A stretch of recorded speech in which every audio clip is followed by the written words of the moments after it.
subway on the way down. So it was a completely unnecessary conversation, but we were at a loss of what to say.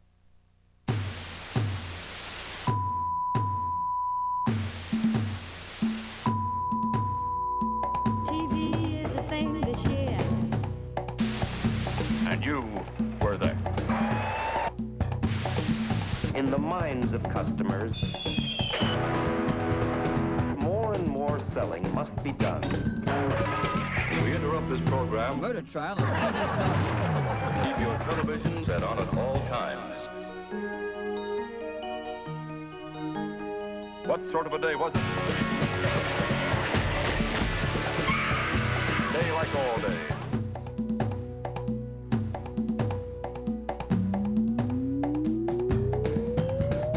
The medium is television.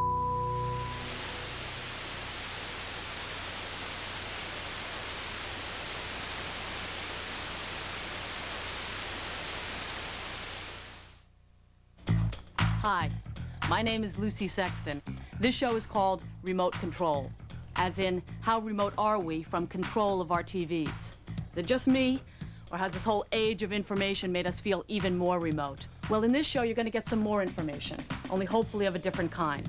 We're going to hear from all kinds of people, artists, activists, experts, all talking about communications, democracy, technology, money, and how new developments in media are going to affect our everyday lives. Before we look to the future, though, let's look to the past to see where our TV has gotten us so far.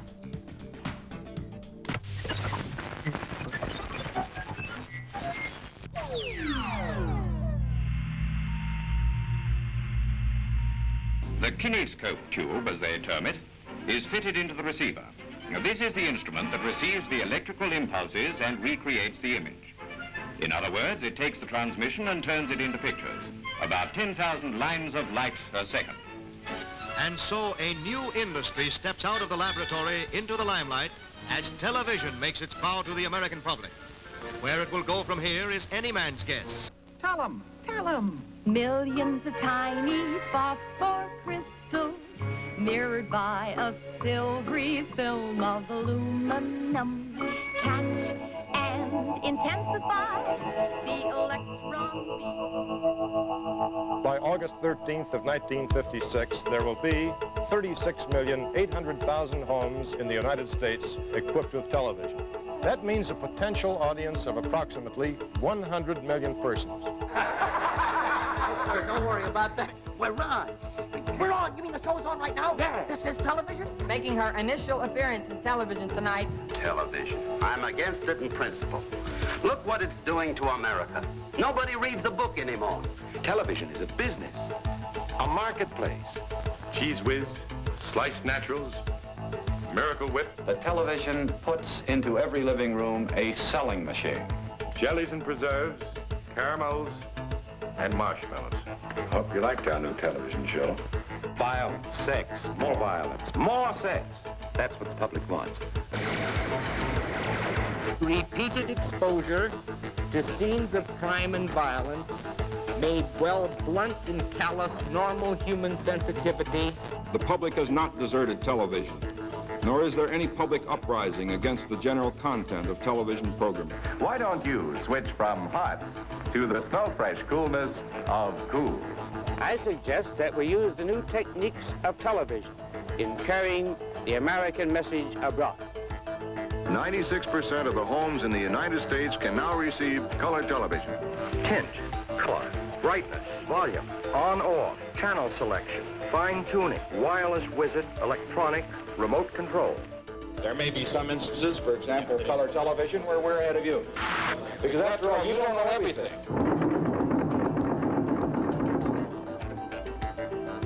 Works perfectly. Well, we have a triple-channel cable-delivered system. You'll get a bill once a month like you do with your telephone bill. This is it. It's coming. It can't be stopped, and we've got it. Money. Money. Advertising, selling the programs, the Hooper ratings. Money.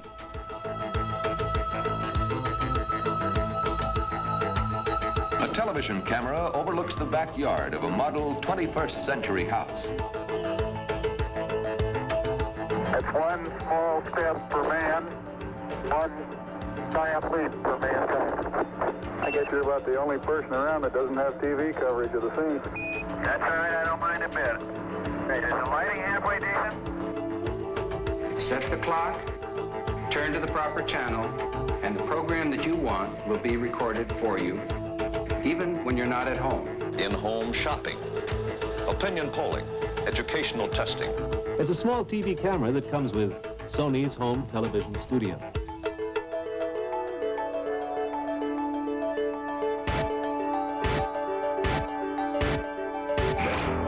With MTV, we can instantly... All you have to do is call 1-800... Psychic Friends Network. This would make a dynamite gift for anyone special. Our lawyers can help you get money. Call me now. I have sinned.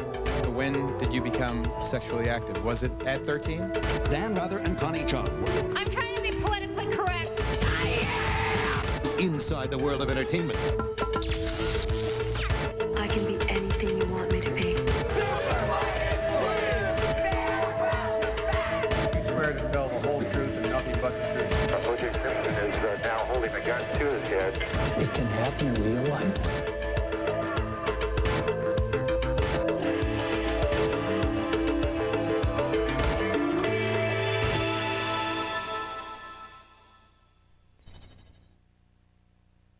You know, broadcasting itself was once a revolutionary concept.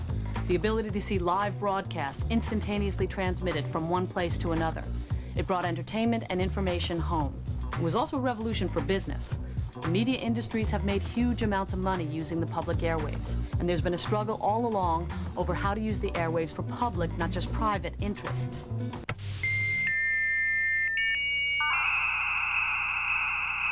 When we think about the future of television, we have really to set it in the context of the information revolution. And really, in some ways, some of the newer media, you know, email, the internet, satellite broadcasting, satellite connections, and so on, digitalization of the image, has brought a number of developments in train which sort of relate to television. But one doesn't know whether they are going to supplement the television channels or whether really they are sort of alternatives to television. We're being told that technology will bring choice, bring control for the viewer, and bring democratic access to information. None of that is implied in the technology itself. That's not technology, that's politics. When the talk of this 500-channel cable comes up, I've seen nothing except merchandising. There may be, in the end, there may be more there, but nobody seems to be planning for that or talking about it. Particularly around the issue of these new technology and the information superhighway. We're going to have this, and we're going to, you know, it's like, it's basically we're going to get a few more shops at the mall, you know. Is that what we want? Do we really want our television system to be like the mall?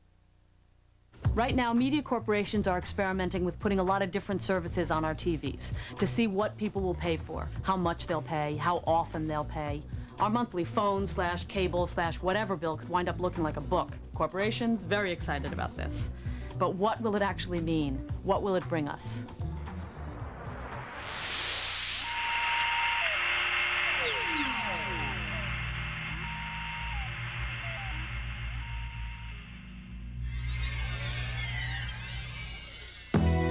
A preview of tomorrow is here today. Today, most people are primarily receivers of information through the electronic media. Until now. Now there's Your Choice TV. Interactive Network.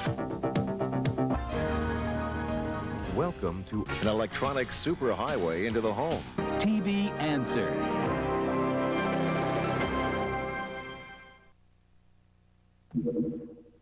Use the arrow buttons on your remote control to choose the channel you want to explore. Press the select button to go there. Psychologically, what we're really doing is transferring control from providers of entertainment and information to the consumer. So the consumer has control and choice. This is, I think, the revolution behind the technology. Hello, Larry. You look great today. You have 4 messages, and you have 3. Reminders. Your customized news has been updated in the last hour.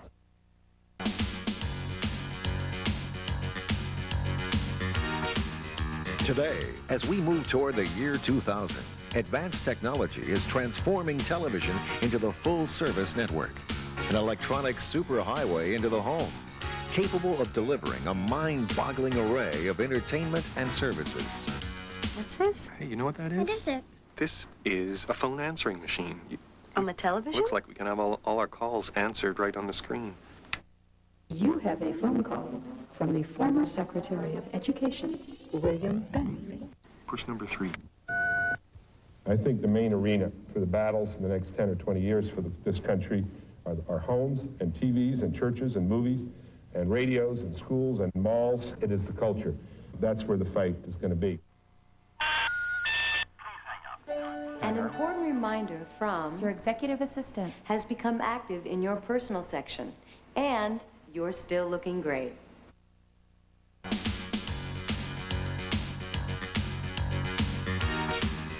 Today, as we move toward the year 2000, advanced technology is transforming television into the full-service network, an electronic superhighway into the home, capable of delivering a mind-boggling array of entertainment and services.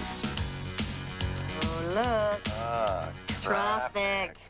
Sorry for the interruption, Larry. You have an urgent message, and you're still looking great.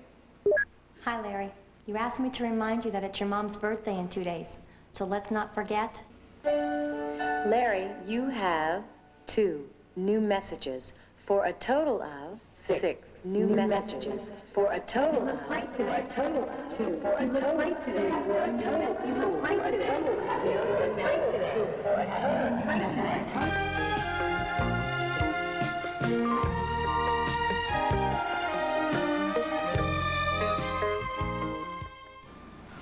This is Personalized news and weather report. Today's weather comes from House Majority Leader Dick Armey. It's more than just springtime in Washington. It's a new day for America.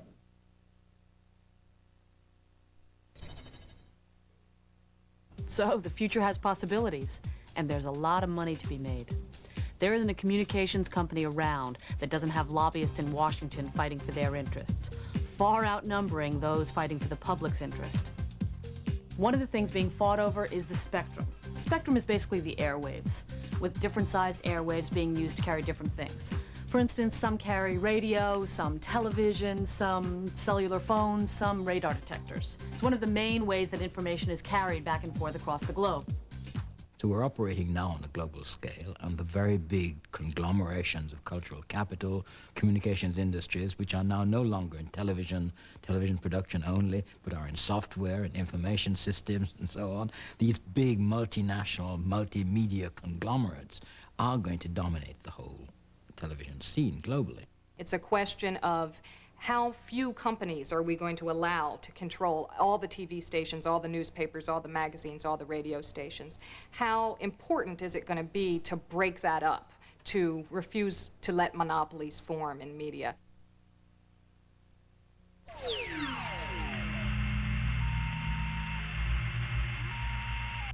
Come closer. Closer still. The program you're watching right now could be transmitted to you by a satellite.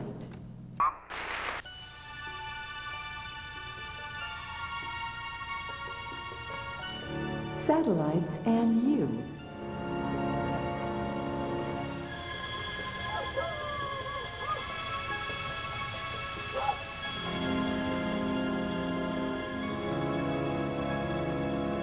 My grid square is Foxtrot November 30.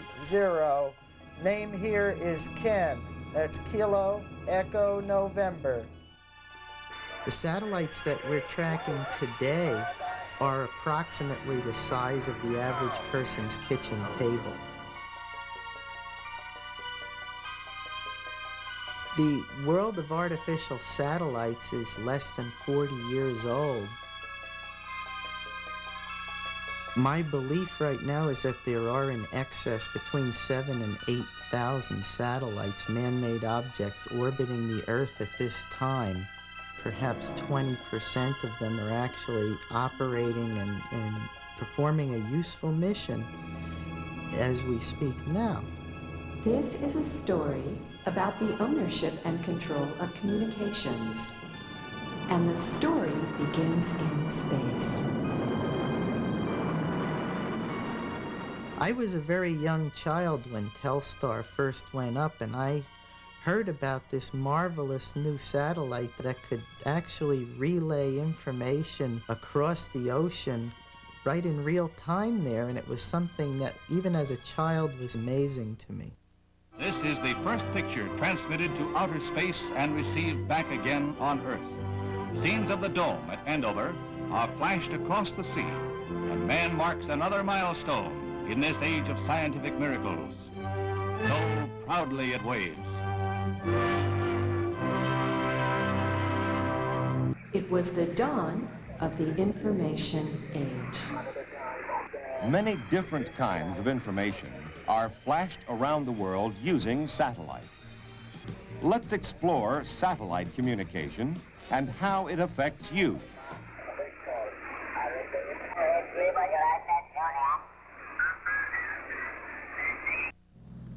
You can't see it, hear it, feel it, or smell it, but the airwave spectrum is the key to the information age. And like land, they're not making any more of it. Whoever controls the airwaves decides what information you can receive and what information you can send. Now, let's explore the new world of opportunities with satellites. Air Force video release. As they were in Operation Desert Storm, the first space war, the satellites developed and acquired by SMC. The largest part of the airwave spectrum is reserved for the military and defense systems. Imagine that. Navstar Global Positioning System, GPS, constellation of 24 satellites, provides real-time position 24 hours a day in all weather, accurate to within 50 feet to U.S. military users anywhere on Earth. Tracking satellite technologies used by the armed forces are now available to civilians. The Oldsmobile GuideStar navigation information system is easily operated with only a few push buttons. Freeway entrance ahead. Global positioning satellites can be used to get you there or track you down. Direct broadcast satellite promotion. Now, advances in satellite technology, digital compression, and computer chip manufacturing have come together for the first time to change home entertainment forever. DirecTV. The choice is obvious. The choice is yours. DirecTV. Customers simply choose what they want, when they want it. Choice. Convenience. Direct broadcast satellites know what you're watching, when you're watching, and how much you're watching. Who's watching who? A multitude of wireless communication services have made the airwaves a hot property. Did you know that as a taxpayer, you own a good part of the airwave spectrum? This $7.7 billion check for the American taxpayers, by selling off parts of the wireless spectrum, exceeds every expectation which was put out there. In the largest ever privatization of federal resources, the administration auctioned parts of the airwave spectrum. The airwave spectrum is public property, but citizens have limited access to it. We rely on the government to protect our interests. Communication services provide us the illusion of choice. When we buy these services, we're buying their version of the future. Should the government sell our most valuable resource to the highest bidder?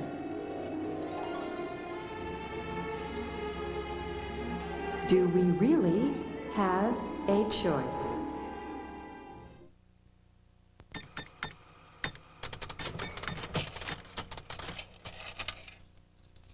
I own the airwaves, you own the airwaves, every citizen in this country owns the airwaves. The law says that. They belong to the public, but they have been kidnapped by the merchandisers. The battle we're seeing right now in the media industry between private interests and the public good is really a struggle that's going on more widely in society as well. More and more things that we used to think of as public and think should be public, it was a given, are being privatized. Are we losing our public schools, our public parks, our public, any sense of any kind of public obligation in terms of our broadcasting? The idea of government using our money to pay for things that are then public is not a new idea. It's a very old idea. In fact, a very American one. And when television came along, there was legislation that set aside part of it for the public, for educational use. That's how we got public television. Funding for this program was provided by the Corporation for Public Broadcasting and by viewers like you. Your help now is most critical, and here's more. Come to order. We are resuming our hearings on the Corporation for Public Broadcasting. In the last episode, Nobody here wants to do anything except eliminate a federal subsidy which accounts for 14% of the budget. well, let me think about it. Should public television continue to receive federal funding? When I ask the question, when I hear it in my mind, it sounds ludicrous. Nowhere is it written that every small community in the nation must have public TV. There's no evidence that 2-, 3-, 4-year-olds have to learn the alphabet. Do y'all have any idea how important public television is to the public? I visited with many folks on this issue.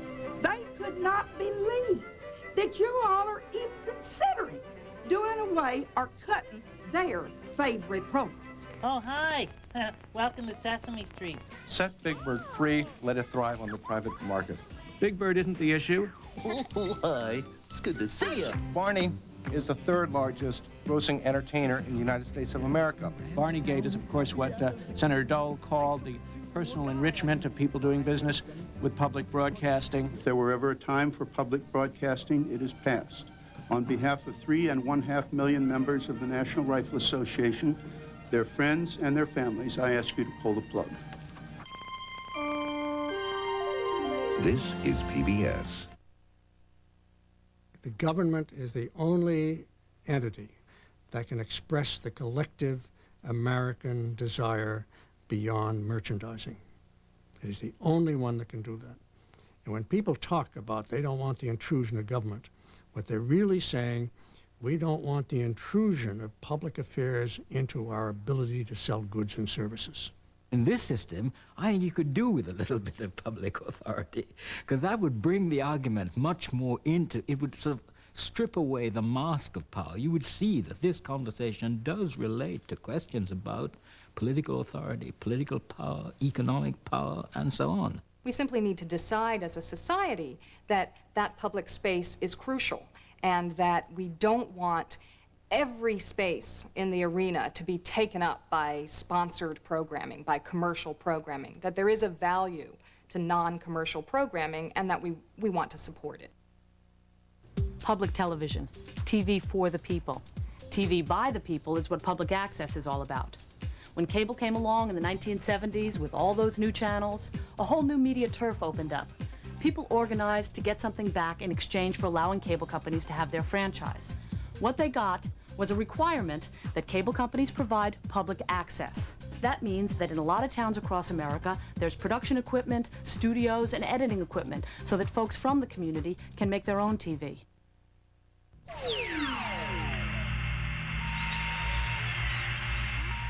5, 4, 3, 2, 1, you're on. There are folks working hard, making homespun TV. We're under attack from the powers that be. Instead of the few talking to the many should talk to each other. Well, hi, I'm Auto Mechanic, and this show's all about cars and trucks and everything that don't make them tick. Hello and welcome to 500 Years of Chicano History. Hardcover is a show for teens that deals with teen issues. Hello and welcome to Plum Show, the power latent in man. I came by public access television probably a little different than most people in that I was investigating the broadcast industry to find out why only a privileged few got to participate in America's most powerful, most pervasive, most persuasive communication medium, and how come only a few people get to do it if America guarantees free speech and free press for everybody. In the process, I stumbled on public access television, and I thought it was just a breath of fresh air.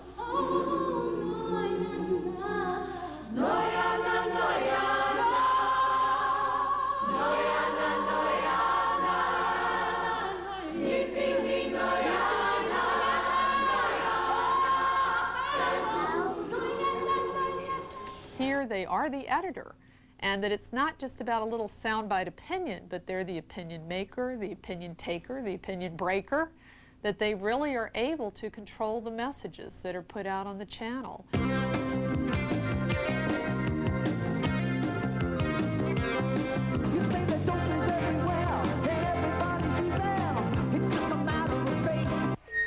Capital City Live. Yeah, I was just wondering, do people like ever just come up to you and tease you about the stuff that the disease that you have or anything? We're going to talk about that more. What is media? Is it information? Is it communication? Is it knowledge? Is it image? Is it entertainment? Is it power? Is it a paper tiger? They have every type of show imaginable here. I mean, from great to gory, but I mean, it's television, it's open expression, and this is the last frontier for free speech. Please, please, please sing along and tell me that everything's okay. This isn't right, man. Get your ass off the tube. I disagree with the last man. I like your rear end on there. Everybody believes in freedom of speech until you say something that offends them. And so the hard thing is that there is going to be something that offends me that somebody wants to say on our channel and offends me personally. And that I have learned the most about freedom of speech and the First Amendment from working here through that of saying, okay, you can go on if I can go on. I think it's true that tolerance comes through understanding, and that's something television can do. And while public access, how do I like to say it? Public access ain't much, but it's something. We're now in Albuquerque. They got a great house. Watching Bonnie in the morning is what I'm talking about. This town's going live with community TV. But any desks and switcher rooms, they don't grow on trees. So what makes public access different than any other commercial television in Albuquerque is the fact that the people that produces these programs are everyday people. People like you, people like me, are saying what goes on the air. The show is about motorcycle riding, safety and awareness, legislation, upcoming events, anything and everything that would be interesting to motorcycle riders. Over the years, we've gotten a lot of people that are interested in just their rights. This is Biker's News and Views. It has taught me about diversity. It has taught me about diversity of opinions, not just cultures. And every citizen is a reporter. Well, now Chicago Access is the name of the site, with 5 local channels playing tapes and going live. A talkback TV, people speaking their minds. No ads or commercials, it's free channels and time. Hey, welcome. Chicago Access Network Television doesn't exist to sell viewers to advertisers. Our programming is 90% local and it's non-commercial, but most importantly, it's programmed by the local residents. The show I produce is called Focus on Politics. We do it with a group called the Illinois Committee for Honest Government. We invite you to call in and join us in discussing the issues. What I like most about public access is the ability to get your message across and to interact with other people who you may not necessarily agree with. Across the Brooklyn Bridge, cut to Chinatown. The Manhattan Neighborhood Network is really getting down. All kinds of people, they're learning TV. helping out the folks in the community.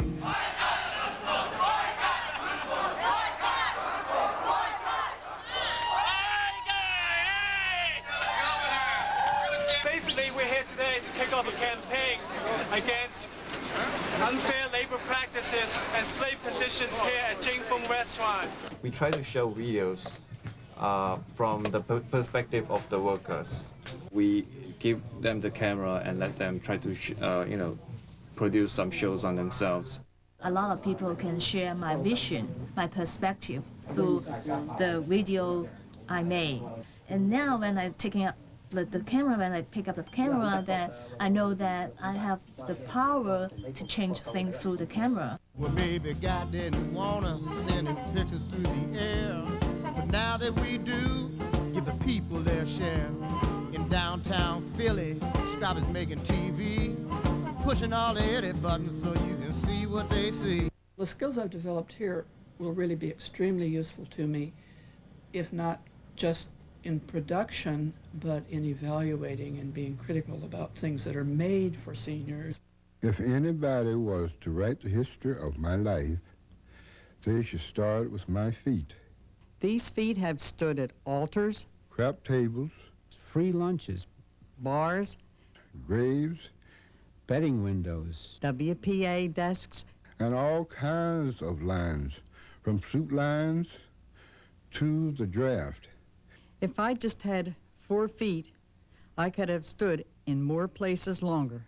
We live it, so we should be the ones to tell it. And I think if more students were able to understand that and are able to understand that they can make their own TV instead of watching it all the time, TV would be a better place. I think in terms of bringing people to citizenry, public access has great potential for doing that.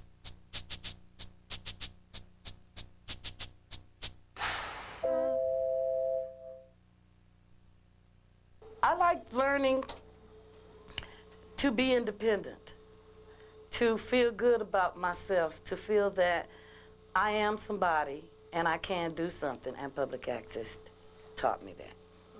Instead of the few talking to the many should talk to each other.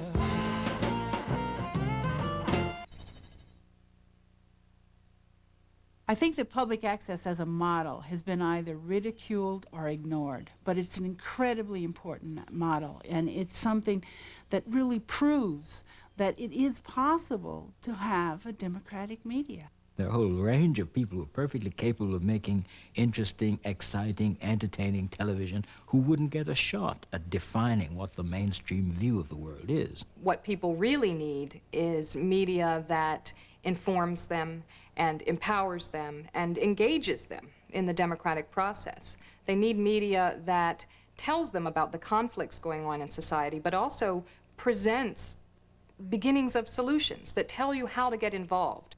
When you take this camera together with activism, I think you can have a very powerful presence. You can use video to document problems. You can use video to witness police brutality, to defend people who are standing up for their rights. And you can use video to spread information. Now, public access may be a very small piece of the media pie. It's a little toehold. Let's see who's got their whole foot in the door. Political commentators like Rush Limbaugh. He has been very successful at using TV to get his message out to millions. When Rush takes sides on an issue, he can influence a lot of people. That's one thing TV is very good at. What's genius about Rush's show is that he uses TV itself, taking clips of political figures and putting them in a box for examination. Let's see what happens when Rush is put in that box.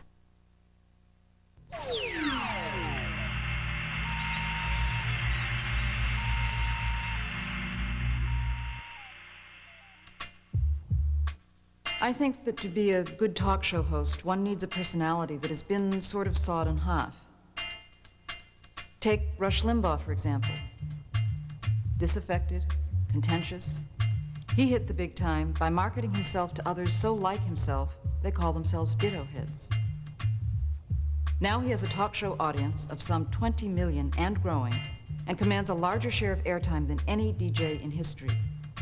When I finally rolled my dial around to where everyone else had been tuned while I was busy watching Cosby reruns, it took me a while to realize that this invective was not an oddity, but a firestorm that consumes all opposition, that popularizes crude, in-your-face racism, sexism, anti-Semitism, and homophobia, and that in the last several years has become commonplace, popularly expressed, and louder in volume than at any time since the beginning of the civil rights movement. You may be aware, ladies and gentlemen, that Newt Gingrich and the Republicans have decided to eliminate all those caucus. They're going to eliminate the Congressional Black Caucus, the Hispanic Caucus. The Democrats don't look at it that way, and I want to show you a little montage here of whining and crying and hysteria and absolutely irresponsible statements by these losers. We view yesterday's action taken by the Republican conference as an assault on diversity in the Congress and an attempt to disempower communities. No Republican can ever give us the right to organize. That is a right that we give ourselves. Right. So what are you complaining about then? Go ahead and go organize. Really, what's the problem?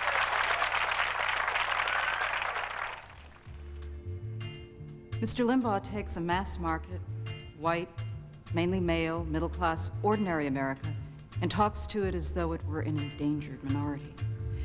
And it's precisely this unacknowledged contest of groupness, this invisible nation of whites locked in mortal combat with an evil empire of rascally carpetbagger liberals who spend all their time sympathizing with know-nothing Negroes who are Marxists, for gosh sakes. It is this that I find so very intriguing in its enormous populist appeal. You can find more blood and gore in this country than the pictures we saw out of Haiti. So why not let's invade Los Angeles? Why not let's invade Los Angeles? Why not let's invade Los Angeles? That Rush, you've got to hand it to him. He epitomizes the media advantages of what in the social world could otherwise only be called a personality defect. Half Mutt, half Jeff, half Dr. Jekyll, half Mr. Hyde, half Ronald McDonald, half middle-aged street bug. Here, ladies and gentlemen, is our new sponsor and my new business. It's called EIB Bricks. Watch. Throw away your guns, brass knuckles, tire irons, and chains. EIB announces the ultimate weapon, EI Bricks. EI Bricks works on store windows, car safety windows, and is rated best for bashing heads. EI Bricks are for defensive purposes only, like if you're attacked or even upset, and for really defensive things, like when you want to express your rage. If you act now and order 100 EI Bricks, you get a free wheelbarrow. You deserve a brick today. Act now. Call 1-800-EAST-LA. That's 1-800-EAST-LA. I feel more and more surrounded by megawatted assumptions of being without intelligence. The coded epithets, the mocking angry glee, the endless tirades, the non-specific, non-empirically based slurs against these people or those minorities, or feminazis, or liberals, or scumbags, or pansies, or jerks, or sleazebags, or loonies, or animals, or foreigners. American popular culture has suddenly become drenched with a megadose of childish turnaround, stoked with a very adult kind of verbal brutality.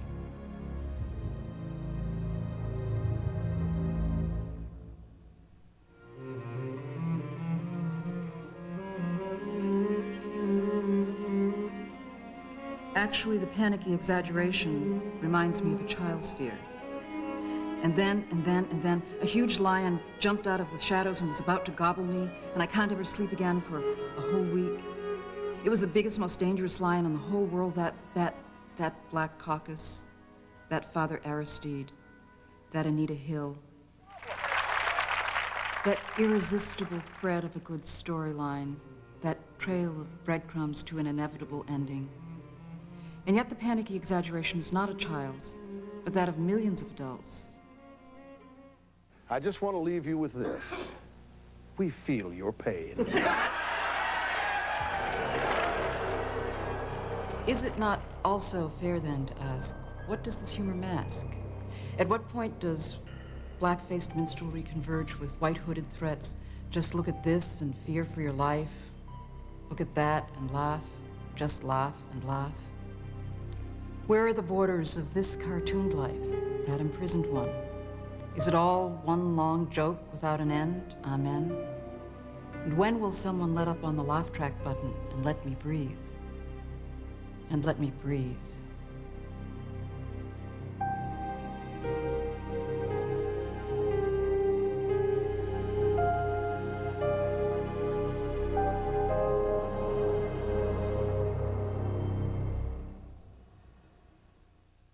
The threat to the television industry, some responsibility. These problems through legislation.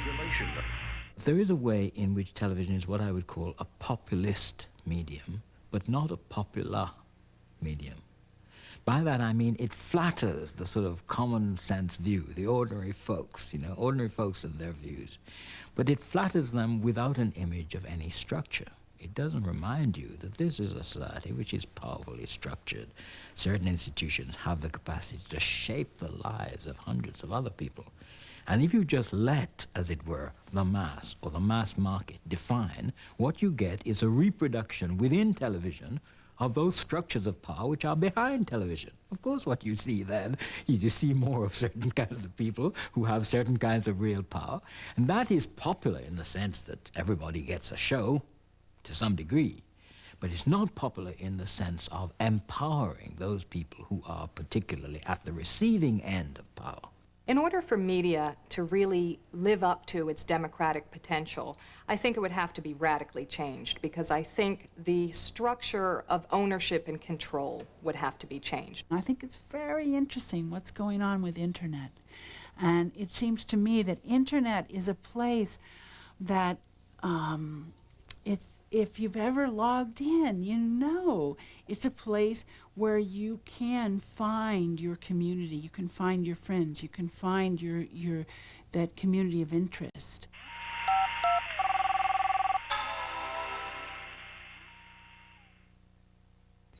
What is one of the things right now that's changing the way people communicate?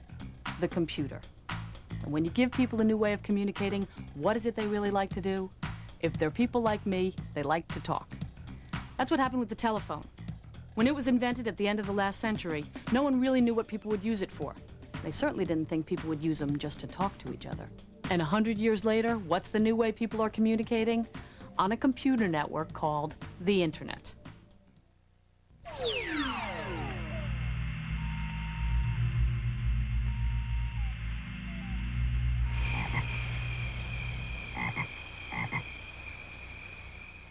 I had a telephone and a computer and a job where I had to find out about the Internet. I remember being out at night and hearing frogs. And that communication is essential for the group and for the individuals. But if you follow one of those sounds to its source, what you find is a little wet frog sitting alone in the dark, screaming. So I imagined myself as a frog on the Internet. I had to find experts. I spoke to Pavel Curtis at Xerox, and there he designs and programs an interactive environment on the Internet and watches how people behave there. So I imagined him as a spider, feeling the vibrations that come to him along that web. And I spoke with Dan Weitzner, who designs policy for legislators about the future of the Internet. And he does this by networking with technology corporations and grassroots organizations and legislators. So I imagined him as a carrier pigeon, communicating between these groups about the future architecture of this technology. Speaking to the two of you, I feel like a Flintstone meeting the Jetsons. The biggest question people have, particularly those people who are not current Internet users, the biggest question people have is, what is it? What is this thing called the information superhighway? The biggest problem with the current debate over the information superhighway is that whole metaphor. No one knows what that means. No one. Al Gore doesn't know what that means, right? Let's talk about reality. Let's talk about what services are we talking about? What are we trying to make available to all of those people? There are service providers as varied across the net as there are people using the net, because almost every user on the net is in some sense a service provider. What direction does the information superhighway go? Am I headed for premium cable or ham radio?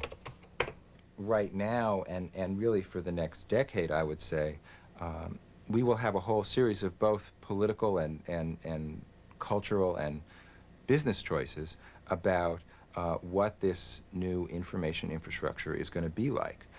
Is it going to be just an extension of today's cable television networks with just more and more channels coming down at us? Or is it going to be what we sometimes call an open platform, a way for people to communicate about all different kinds of things? That 500-channel cable company model is a dream. The cable companies may even provide that dream, right? And they may get along for 2 or 3 years with that dream. But this open model of the internet with services provided by everybody, that's what people are going to use. You might argue that the cable industry could do better, or could be more public-spirited. But I would argue that because of the limitations of their one-way downstream architecture, they can never do very well. We need a fundamentally new kind of architecture. The fundamental shift is the immediacy and scope of communication available to every human. Communication 2 ways. So that sense of the net as the mechanism that finally connects one to many for everyone, that's a phenomenal thing. That's the thing that's the big change of the net. And it is precisely the inverse of television. Colombo. What this technology is also about is communication. What they discovered in the early days of Prodigy, what they discovered in the internet, was that what people really wanted to do is to communicate with each other. This speaking back and forth is what makes me part of the community, but only if I stay home alone. You might be able to see these mature years of this technology as being a test of what's the balance between people's desire to have the power of information and people's desire to communicate with each other. Gregor, Orgy, Honeyland, Meat, Windows, Eston, Noodle, Pixies, Sonic Ute, Safari. How come all these rooms just have one person in them? It's the same people, and they form communities for the same reasons as they do face-to-face. I think we're going to see something historic in proportion, at least as significant as Gutenberg and his printing press. This is a very different way of humans communicating, and that's what causes major change in the world. I really think that what you have to do is, over time, look out at the world, at the communicating world, and say, what do people need in order to participate in this society effectively? What do you need to be, a member of this political community, a member of this economic community, a member of this cultural community?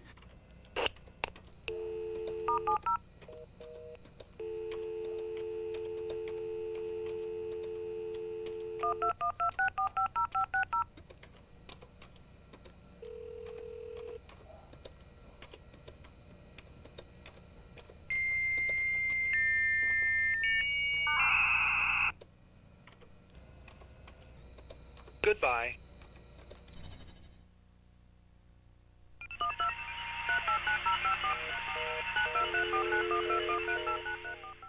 The internet is being held up as a model for the kind of democratic, participatory media that everyone would like to see. And right now, I think it really is a model in that way. It really is very non-hierarchical. People can communicate back and forth. There are very few gatekeepers, in other words, people who close off access to certain kinds of information or certain arenas, and it's cheap. There's something about internet and the structure of the way ideas and information is exchanged that is ungovernable in a very healthy way. The idea that the internet is going to remain open to all users to say what they like, unpoliced and unregulated, well, I wish it were so, but I just can't see them living with that for very long. So here we are in the new media landscape. The TV, the computer, and the telephone have all come together, and we don't know what the model is going to be. Is it going to be broadcast like television, or is it going to be the telephone model where everyone gets one and we use it to talk to each other, or some new hybrid? Whatever it is, we should make sure that it's not entirely controlled by business interests, that there are some public uses for the new technology.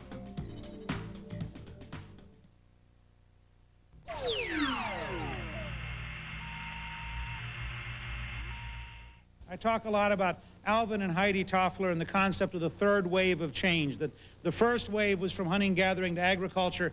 The second wave was from agriculture to industry. They were huge changes.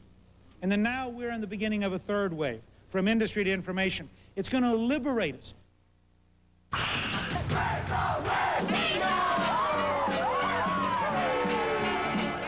Let's go surfing now, everybody's learning how. Come on a safari with me. Come on a safari with me. Early in the morning we'll be starting out. Some honeys will be coming along. We're loading up our woody with their boards inside and heading out singing our song. We talk a lot about Alvin and Heidi Toffler and the concept of the third wave of change. The first wave was from hunting, gathering to agriculture. The second wave was from agriculture to industry. They were huge changes. And then now we're in the beginning of a third wave, from industry to information. It's going to liberate us. Hello. I'd like to have your catalog and certificate mailed to me free. Certainly, sir. See how easy it is? Let's go surfing now, everybody's learning how. Come on a safari with me. Come on a safari with me. Early in the morning we'll be starting out. Some honeys will be coming along. We're loading up our woody with their boards inside and heading out singing our song. I talk a lot about Alvin and Heidi Toffler and the concept of the third wave of change. The first wave was from hunting, gathering to agriculture. The second wave was from agriculture to industry. They were huge changes. And now we're in the beginning of a third wave, from industry to information. It's going to liberate us. It's going to liberate us. It's going to liberate us. It's going to liberate us. It's going to liberate us. It's going to liberate us. It's going to liberate us. It's going to liberate us. It's going to liberate us.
Genuine revolutionary. I am a genuine revolutionary.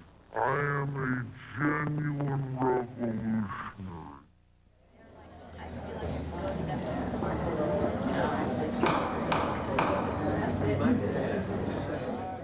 Information is crucial to democracy. We need information not just about political candidates, for example, but also about policies that our government is undertaking, supposedly on our behalf, things they're doing with our tax dollars. An informed democracy means that information has to be freely and widely available. I really think it goes back to the right of people to communicate. And I really think we have to start thinking of that as a human right. There's always been a conversation of resistance and alternative forms of communication. People will be heard, but we just can't see what the map of the channels through which they will be heard is likely to look like in the next 10 years. Democracy is always in trouble. Democracy has to be defended every minute, every hour, every day, every year. Every generation has to solve its own problems. I don't think it's hopeless. When you ask people the question, as has been done on surveys, they want public television, for example. They want an alternative to a strictly merchandising medium. But they have to make themselves heard and felt.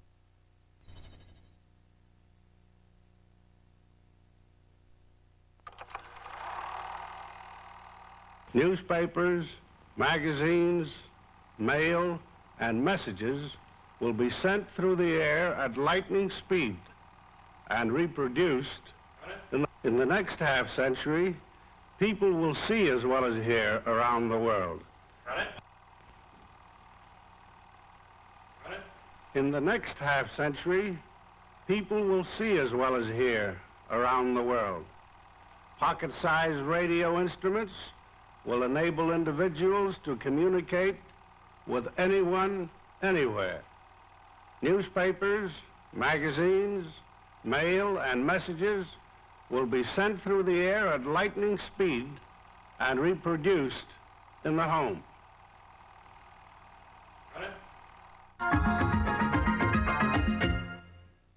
Funding for Signal to Noise was provided by the Corporation for Public Broadcasting. To order Signal to Noise Live with Television, a 3-part video cassette series for $69.95 plus shipping and handling, call 1-800-228-4630. This is PBS.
Why, those poor fools, Holmes and Watson, left here at 10:35, traveling north at an average speed of 10 miles per hour, while this steamboat that I've commandeered is scheduled to leave here at 10:50 and averages 12 miles per hour.